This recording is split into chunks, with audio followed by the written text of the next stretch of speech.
Pengalamannya sekarang kena bencana banjir bandang rusak parah katanya. Yang pasti sih prihatin sekali sama kondisi Aceh dan Sumatera saat ini.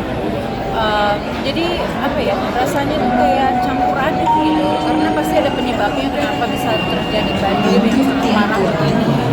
Karena waktu aku kecil tuh ya, kalau aku jalan-jalan di Aceh itu tuh masih apa ya, masih hijau, terus udah gitu airnya juga jernih kalau kita mandi di kali atau kalau di pantai gitu. Jadi kalau melihat kondisi Aceh sekarang yang porak-poranda, ya tentu aku marah gitu, dan aku apa ya, pengen menyampaikan juga bahwa alam itu jangan dilawan, tapi justru harus dirawat sebaik-baiknya. Marah kenapa Mbak Nova? Marah kenapa Mbak Nova? Marah karena banyak orang yang meninggal akibat banjir yang terjadi. Terus udah gitu ekosistem kita rusak gitu. Aku belum detail tahu sekali ya apa penyebabnya gitu. Tapi kan berita-berita yang beredar sekarang itu kan karena adanya seringnya pemotongan pohon dan lain-lain gitu yang mengakibatkan akhirnya gundul. Sementara pohon itu kan menyerap air. Jadi entah itu karena ada proyek apa, aku belum tahu banget, tapi aku akan selidiki.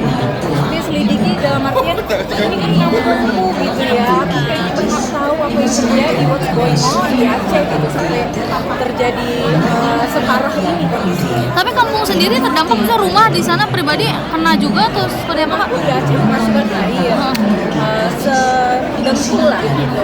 Cuman memang tidak separah apa namanya, kondisinya kayak di daerah Tamiang lain. ya, di Tamiang ya. Ya Tamiang atau mana lah gitu.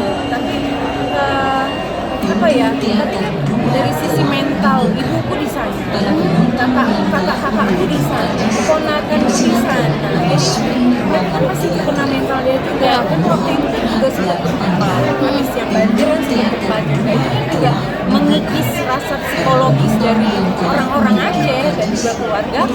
Sempat ngalamin juga nggak lost contact, mungkin nggak ada sinyal, terus listrik juga Susah hubungin mati. keluarga ya. Sempat kita kan punya grup chat keluarga gitu ya. Di situ aku sempat nanya juga ini apa benar, tapi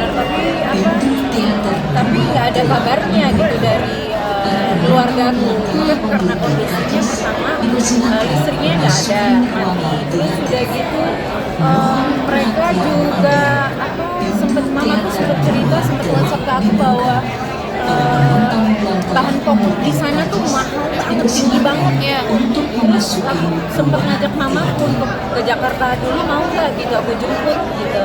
Tapi beliau bilang nggak mau, takut katanya gitu, karena beliau kan udah berumur juga, terus mungkin ada rasa was-was naik pesawat gitu. Cuman ya pesawat dari Aceh ke Jakarta kan lumayan ya perjalanannya, itu sekitar hampir 3 jam.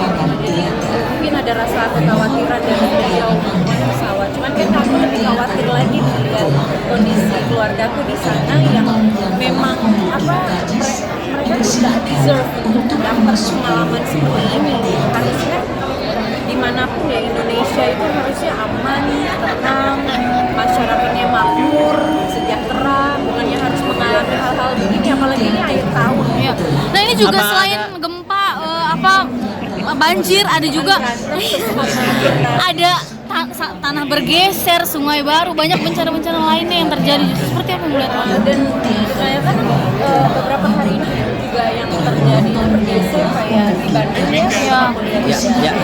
Terus di Jakarta udah mulai tuh Rob. Banjir rob ya. gitu ya. Khawatir, udah pasti khawatir gitu.